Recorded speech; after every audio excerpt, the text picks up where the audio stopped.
Welcome to Felony Friday, a presentation of the Lions of Liberty podcast. Here is your host, John Odermatt. Felons, friends, and freedom lovers, thank you for joining me once again for another episode of Felony Friday on the Lions of Liberty podcast. For our first-time listeners, this show really has two missions. First mission would be we're striving to expose injustice in the broken criminal justice system. And our second mission is to interview successful individuals who have experienced the broken criminal justice system firsthand and have come out on the other side to find success. Today, we have a guest who will be sharing his story about the latter. Now, before I introduce my guest, I just want to let you all know where you can find the show notes for today's show so you can check out everything that we talk about, and I'll link to anything that we need to link to. You can find that at lionsofliberty.com/FF18. My guest today is John Thomas. John is a successful entrepreneur, but his path to success has been anything but ordinary. Today, I'll ask John about the mistakes that he made that led him to serving 3 separate stints in prison. Then we'll talk about how he broke from that cycle of recidivism to turn his life around, and finally, how he found success as an entrepreneur. I first heard of John when he was interviewed on the Earning Freedom podcast with host Michael Santos, who has been a previous guest on this show. And his story of entrepreneurship really inspired me. And I think that the Felony Friday audience will find it inspiring too. John, welcome to Felony Friday. Thanks for having me, John. It's great to have you here. And I think, the first thing that I like to do when I interview someone is really, talk about their background a little bit and find out, what they're all about. Yeah, if I can ask you first, where'd you grow up? Where were you raised? In Albany, Georgia.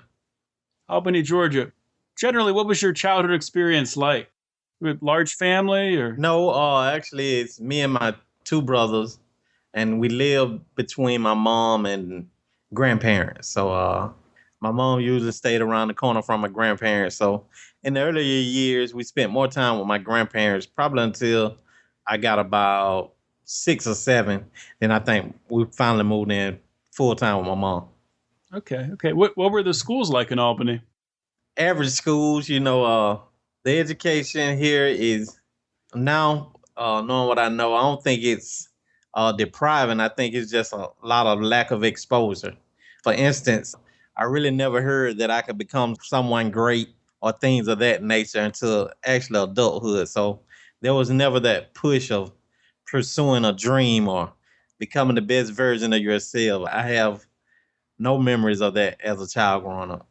Yeah, you're definitely not alone in that. I know my schooling experience. Yeah, I loved my, high school and all that stuff. But I think this is throughout America. It's really, schooling has become really teaching obedience and not really teaching personal responsibility and how you can really achieve your dreams and find your best self, like you were saying. So I think you're definitely not alone in that. So let's talk through, you're raised in Albany, Georgia. How did you first find yourself in trouble with the law and find yourself going to jail? Actually, I can remember, realizing that I was considered to be poor, going to school, seeing other kids who family had jobs and they wore better clothes and they stayed in different neighborhoods and, they had cars back then. I think I was actually the first person in my family to get a car. So we did a lot of walking and riding the city buses and bombing rides. So those things, as a young person led me to, want a release or find a way how I could make it different for me and my family. Because I always wondered, why one family had this and the other family didn't.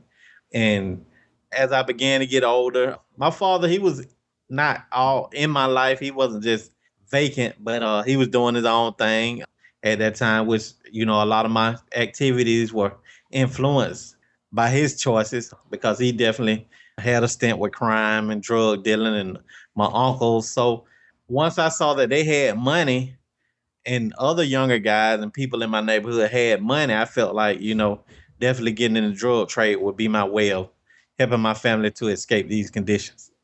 You got involved in the drug trade. What particular drugs were you selling? I was trafficking cocaine. Those are my charges. But I have sold marijuana, things of that nature. And I got into it probably around the age of 13, 14. And I ended up going to juvenile and doing about 14 months in a juvenile delinquent center.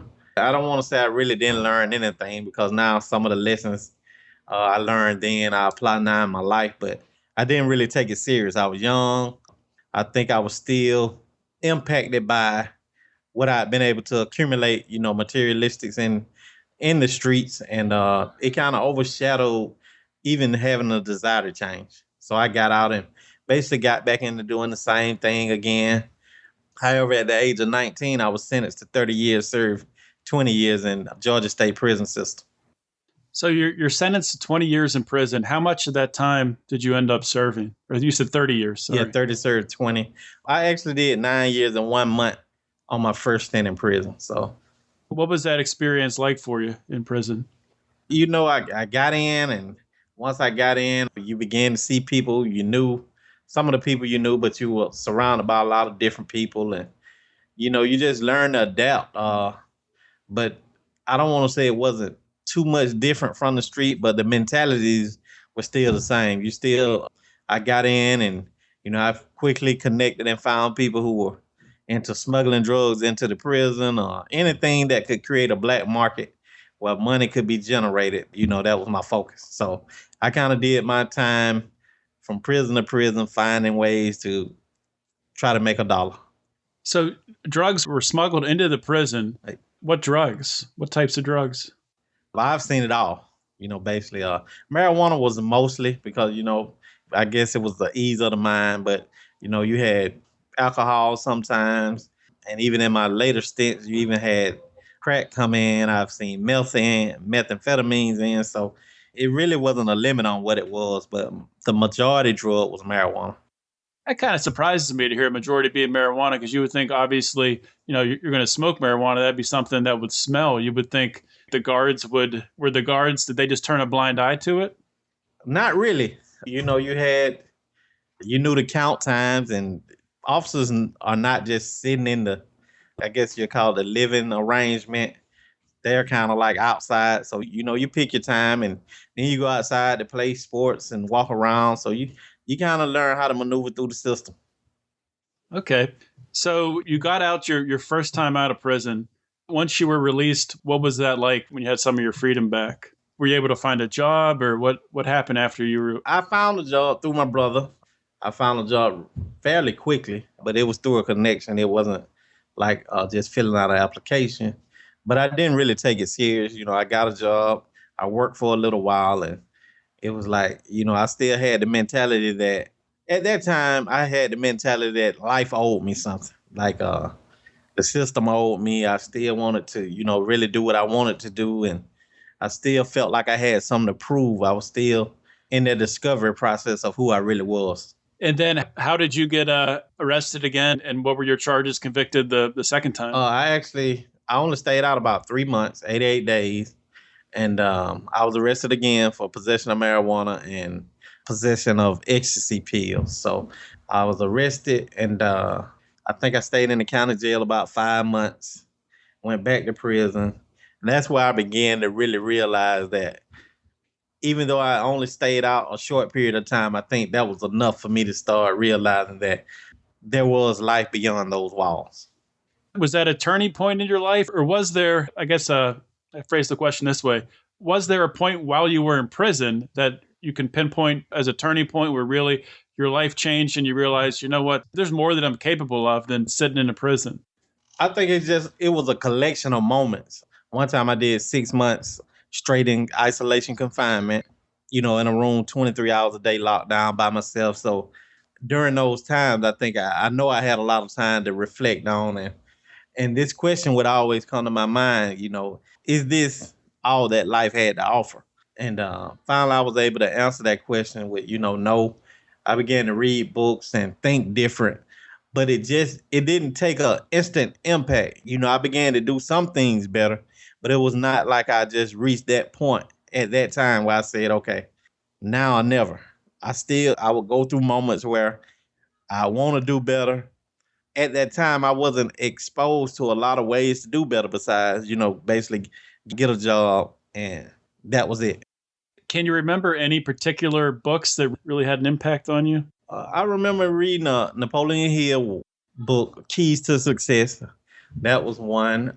I remember listening to a Les Brown training in a class they had. I'll never forget when he said, if you look up, you can get up. So it was small moments. And even some officers just, taking on to you like a son or something, just showing those caring moments beyond, even though you're incarcerated. I think just having one or two officers to say, hey, man, get yourself together, to show more concern than just an officer to inmate.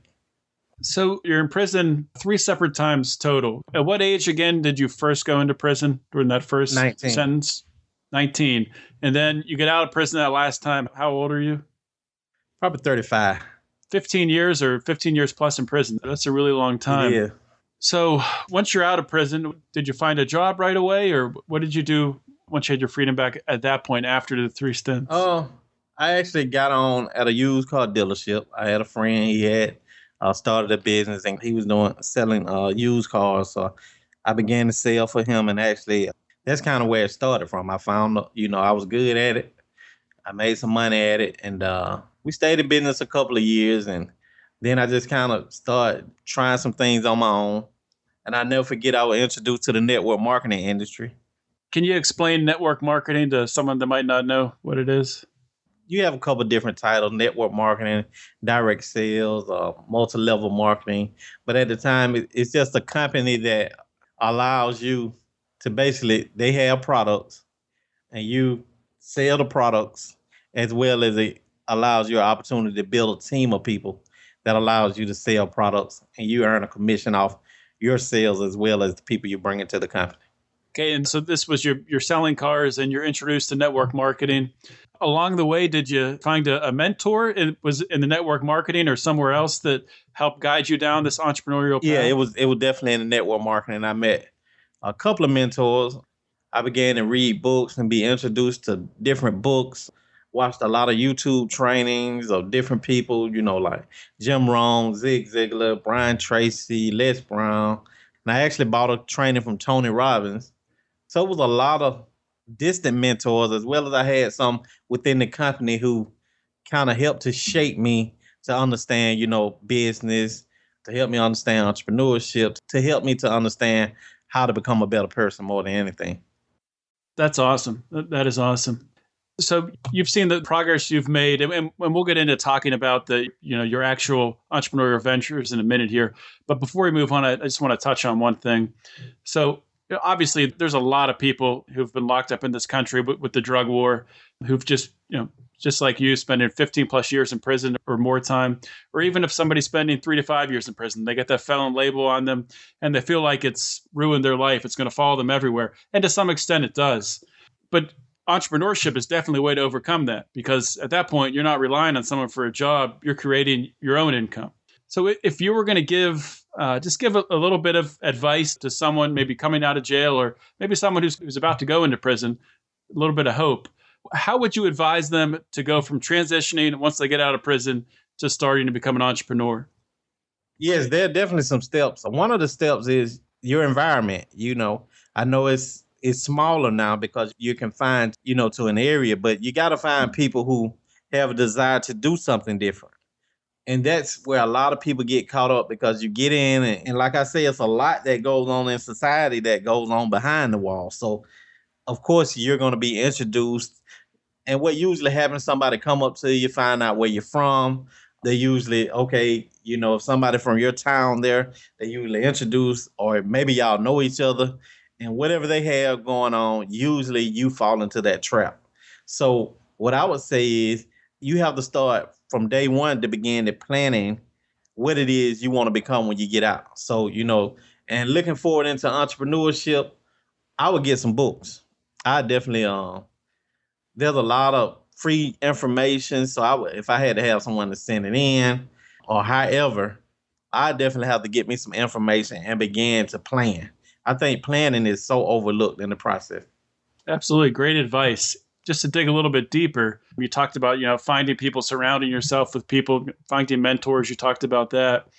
Is it difficult to break away from maybe some people that you were associated with before that took you down that took you on that path, selling drugs. Is it hard to break away from that or separate yourself from that? It is. It is. I can remember, my last months of last days, and there was this one guy, man. I felt like he was a brother, and he still does what he does. And I'm like, man, but if I leave, what'll happen to him?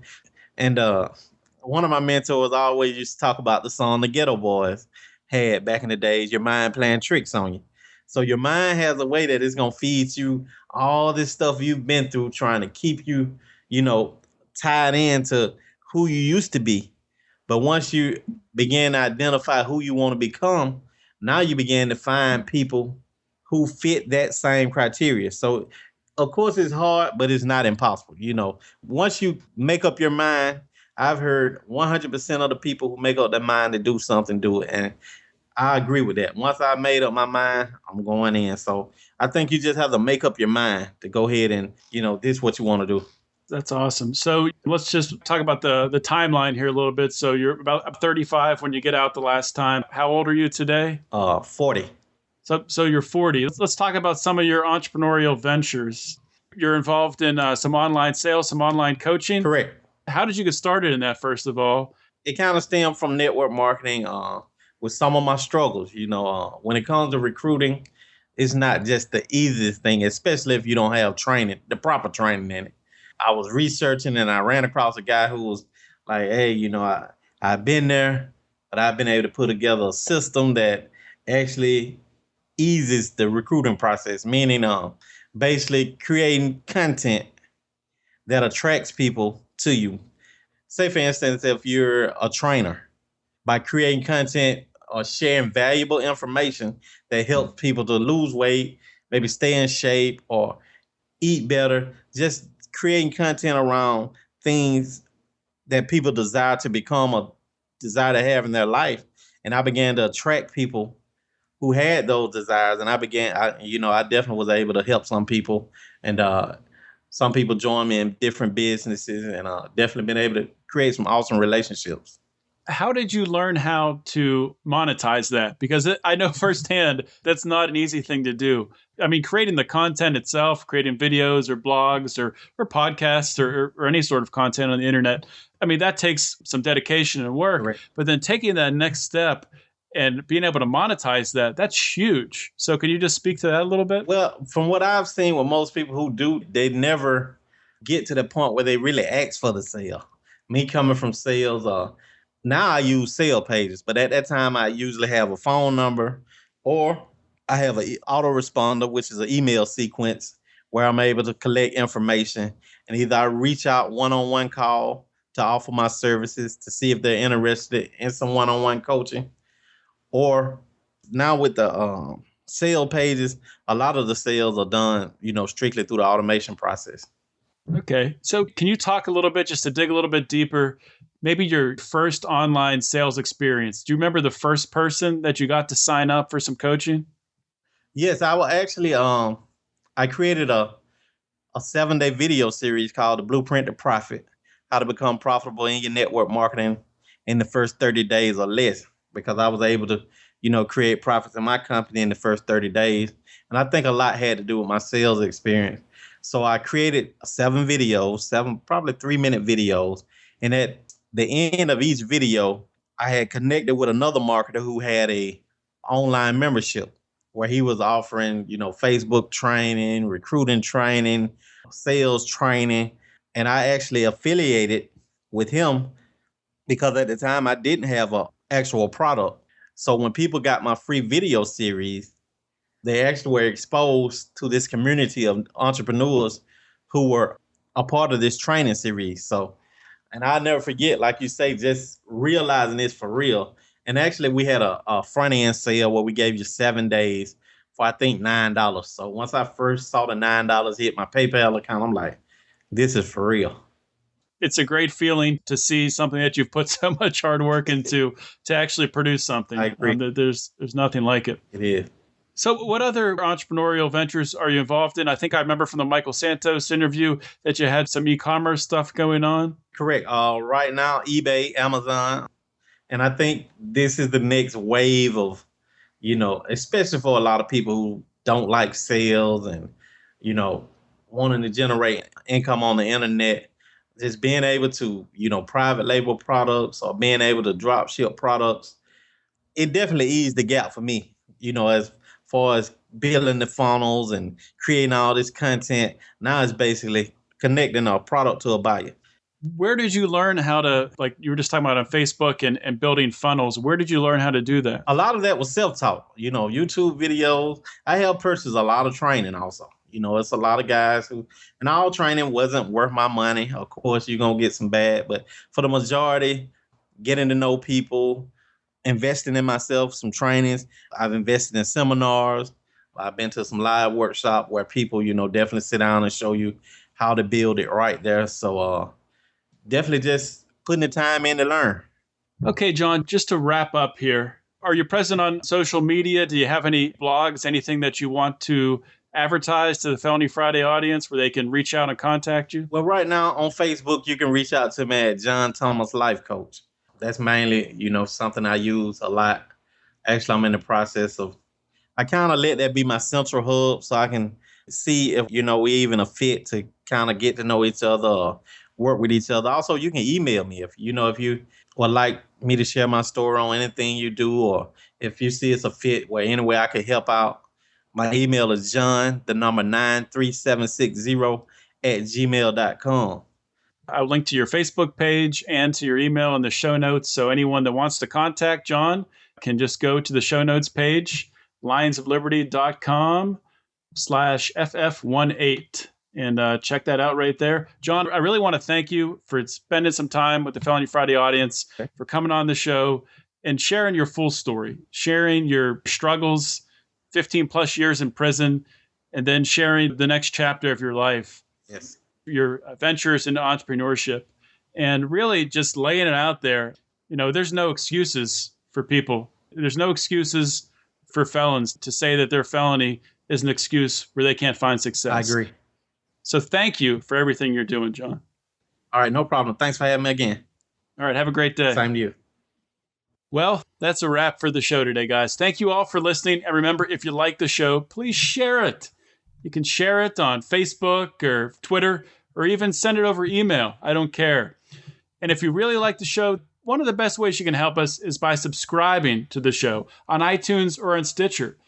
And you can find a link to subscribe on our show notes page. So please do that. And while you're there, please give us a 5-star rating if you like the show. That could really help us out. Don't forget to follow us on Facebook and Twitter. And you can also join our private Facebook group, the Lions of Liberty Forum.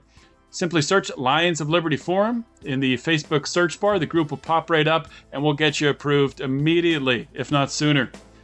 And be sure to check out the Felony Friday archive at lionsofliberty.com/Felony Friday.